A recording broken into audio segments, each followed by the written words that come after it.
All right, Mark Perry. Night before Final X, you got your guy Thomas Gilman.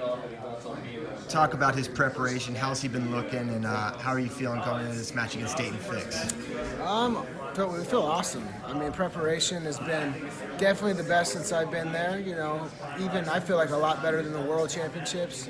I mean, he's getting better. You know, the thing is I tell people when they ask, between him and even Fix or even a kid like Spencer, I mean, he's young too. He's just getting started. You know, he's one that probably, if he wants to, the way he takes care of his body, he could go to 2028 if he wanted to. Yeah. You know, so his first year on the scene, I mean, I'm really happy with it. You know, he's wrestled a brutal schedule, very similar to kind of like Snyder was saying. You know, he wants to put himself in these top events, and even myself, you know, just talking with the brands is, I've learned and I guess grown in that way where I probably would have said, hey, let's go here, here, and here, and then a tough tournament here.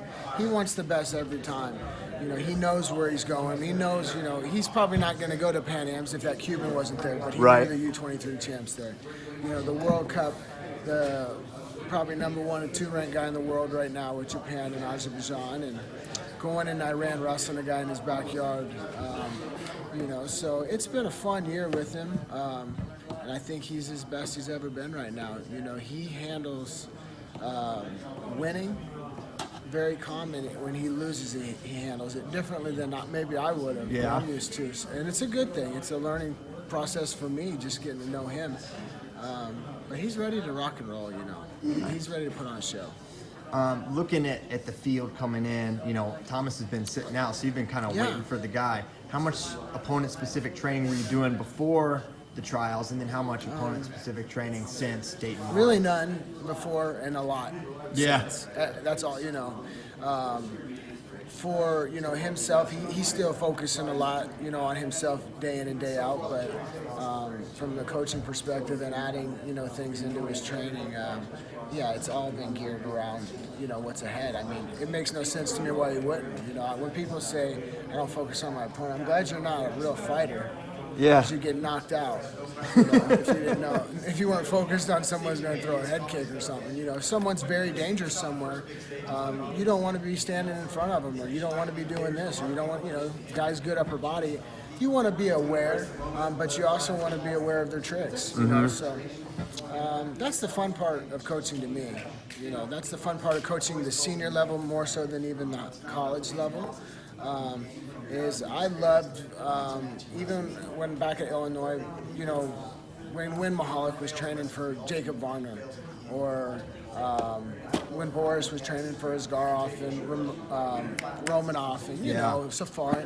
That's what motivates me. That, you know, it's a challenge. It's a challenge to help do your part to help your athlete, and you get an opportunity to do it against the most skilled, savvy, mentally tough, you know, all of the above wrestlers on the planet. So I enjoy that part of the game a lot. Talking about the head kick, you know, Daton Fix's head kick is his top game, right? Yeah. Trap arm, but he's got a really nice regular gut wrench as well.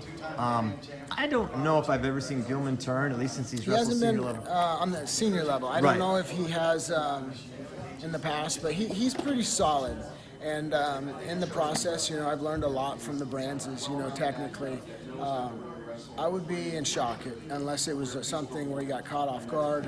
You know, it's like a lucky shot into a transition. But if it was just, hey, it's a clean start, not going to happen. Really? Okay, that's good for Thomas. So, looking at this match and it being Daton Fix, did you kind of see this coming? And you know, being from Stillwater now years ago, did you know Daton coming up? Were you aware of him? Oh yeah, I mean, Dayton's a prodigy, an Oklahoma prodigy.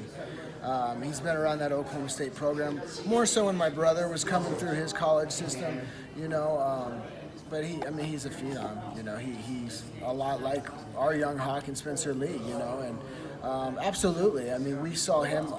You know, personally, I thought it was going to probably be Spencer Lee.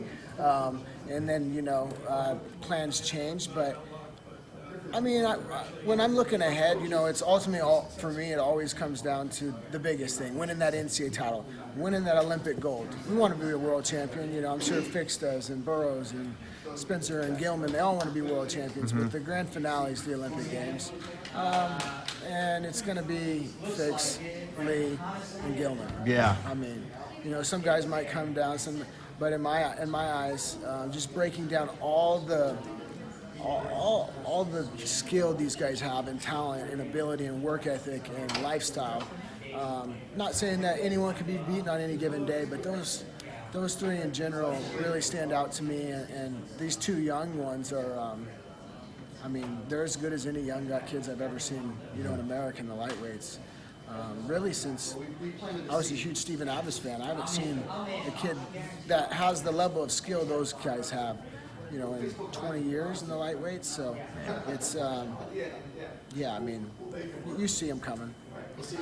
1 year down at Hawkeye Wrestling Club since you moved from Illinois back to Iowa. How's the year been?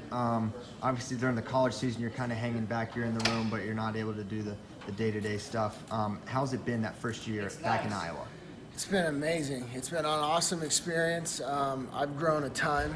I've learned a ton from Tom and Terry.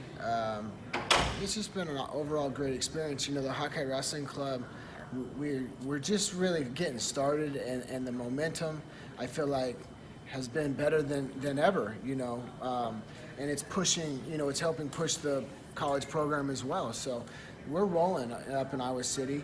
The result, it's been hard. It's hard at this level. These guys are that good. The result in the club hasn't been really what I want, and it's been, it needs to get better.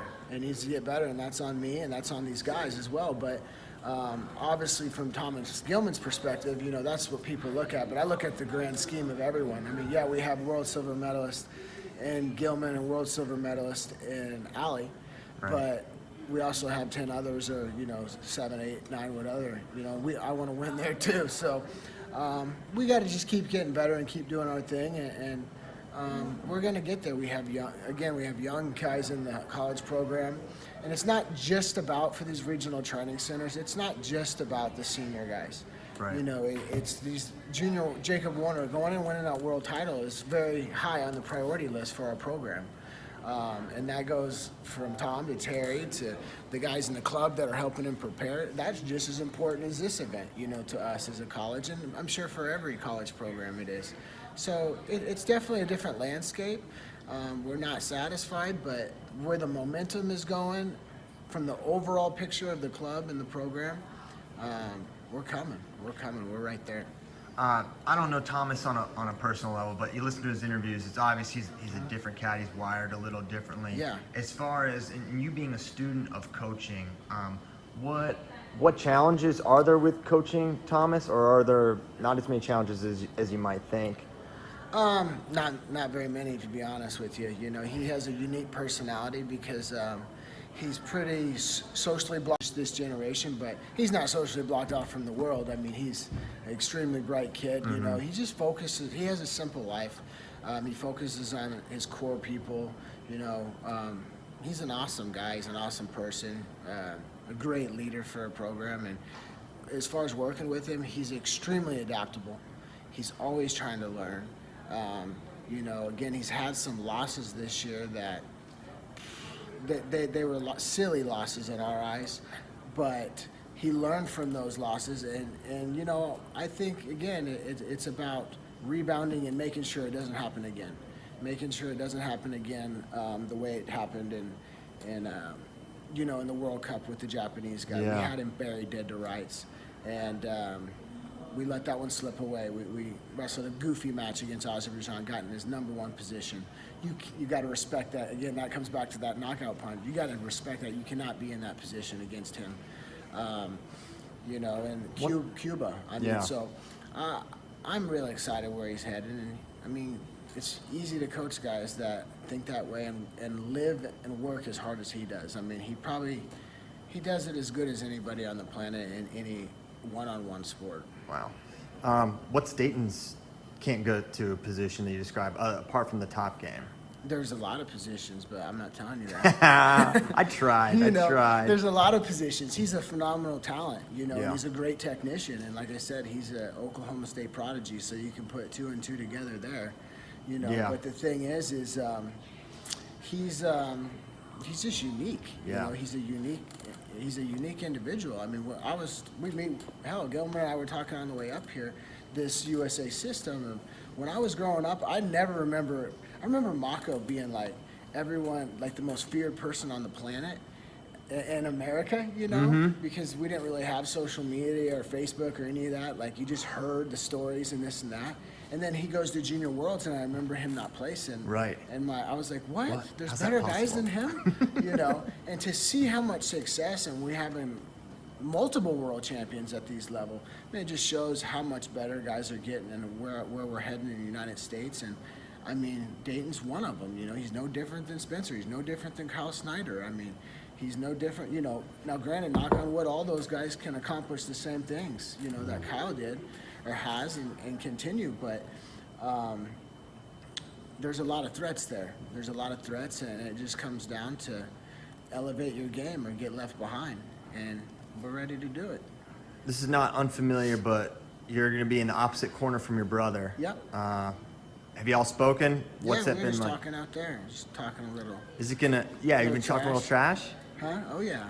Yeah. Well, I'm more the trash talker than he is, but we're ready to go. We'll see. You know, I'm not concerned. We're confident. We're different. I'm an extremely outspoken. He's more of a nervous personality. I'm more about, you know, if I eat my words, I eat my words. Whatever. You know, but it's this is the fun part. You know, we love wrestling. We love, you know, equally. We love being around high-level guys. They've prepared. We're not doing nothing. We're going to yell some stuff in the corner. These guys are going to do the wrestling, you know, and the better guy is going to win. And it's like Burrow said, the better guys are going to win up and down. And all the work is done for us, so we're no different than anyone else in the stands or filming. Just sit there and enjoy the show. Well, we're looking forward to it. Thanks for your time. You got anything else before we go? No, let's get it on. Let's go. Thanks. Yep.